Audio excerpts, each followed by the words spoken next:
ரஜினிகாந்த் அவர்கள், பிரகாஷ்ராஜ், சத்யராஜ் அவர்கள் இவங்கெல்லாம் சொன்ன ஸ்டேட்மெண்ட்ஸ் வந்துட்டு இப்போ எடுத்து எல்லாம் எடுத்துட்டு இருக்காங்க. இதெல்லாம் பேசுனீங்களே, இப்போ என்ன சொல்றீங்க அப்படின்ற மாதிரி. ஒரே துறையில் இருக்காங்க. விஜய் இதெல்லாம் பெருந்தன்மையா கடந்து போயிடுவாரா? இல்லை இதுக்கு பின்னாடி எதுவும் அரசியல் வச்சு அது ஒரு ஒரு இதாக வச்சு பண்ணுவாங்களா? இல்லை விஜய் அதெல்லாம் சீரியஸாக எடுத்துக்க மாட்டார். சத்யராஜும் சரி, கமலும் சரி, பிரகாஷ்ராஜும் சரி, எல்லாரும் இந்த நடிகர்களை பார்க்க கூட்டம் வரும், ஓட்டம் மாறாதுன்னு ஒரு விஷயத்தை இங்கே பதிவு பண்ணாங்க.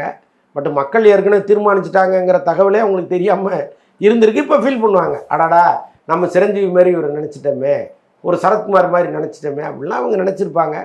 பட்டு இன்னைக்கு இவங்க இப்போ நடிகர்கள் தானே, டக்குன்னு நாளைக்கே மாறி இவங்க நல்லா யோசிச்சு பாருங்கள். ஒரு பதவியேற்பு விழாவில் இவங்க 3 பேரும் முதல்ல உட்காந்துருப்பாங்க. நடக்குதா இல்லையா பாருங்க. ஏன்னா சினிமாக்காரர்கள் எப்போவுமே அந்த களிமண் மாதிரி ரொம்ப ஃப்ளெக்சிபிளாக இருப்பாங்க.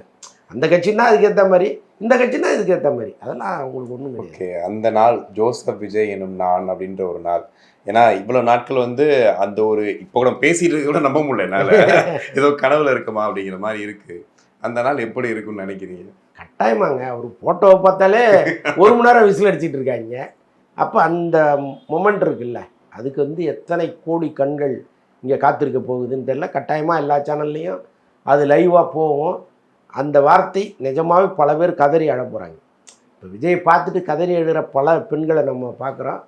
கட்டாயமாக அந்த மூமெண்ட்டில் எவ்வளோ பேர் உணர்ச்சி வசப்பட போகிறாங்கன்னு பாருங்க. இல்லை பெரும்பாலும் வராதுன்னு தான் நான் நினைக்கிறேன். ஏன்னா திமுகவாகட்டும் அதிமுகவாகட்டும் பல வெற்றி தோல்களை பார்த்தவங்க. இன்றைக்கி தான் ஏதோ தோல்வி அடைகிறாங்கன்னு கிடையாது, இன்றைக்கி தான் வெற்றி அடைகிறாங்கன்னு கிடையாது. ஆனால் புதிதாக வந்த ஒருத்தருக்கு அந்த கொண்டாட்டம் தேவைப்படுதுங்கிறதையும் அவங்க புரிஞ்சுப்பாங்க. ஸோ அதனால் இது எல்லாமே இந்த கேளிக்கை ஒரு 2 நாள் இருக்கும், அவ்வளோதான். அதுக்கப்புறம் அப்படியே கலங்கிய நீர் அடங்கின மாதிரி அப்படியே தெளிஞ்சிடும். அதுக்கப்புறம் ஆட்சி இருக்குது, எப்படி ரன் பண்ணுறாங்கன்னு இருக்குது, பல சவால்கள் இருக்குது. ஏற்கனவே அறிவித்த இலவசங்கள் எல்லாம் கரெக்டாக கொடுக்க வேண்டிய சூழ்நிலை இருக்குது. அதனால் முழுக்க கவனம் அங்கே போயிடும். மக்களும் இதுக்கப்புறம் அவர் எப்படி ஆட்சி பண்ணுறாருன்னு பார்க்க ஆரம்பிச்சிடுவாங்களே தவிர ஒரே இந்த அட்ராசிட்டிலாம் அதிகரிக்கும்னு நான் நம்பலை. ஜஸ்ட் இன்னொரு 1 நாள், அவ்வளோதான்.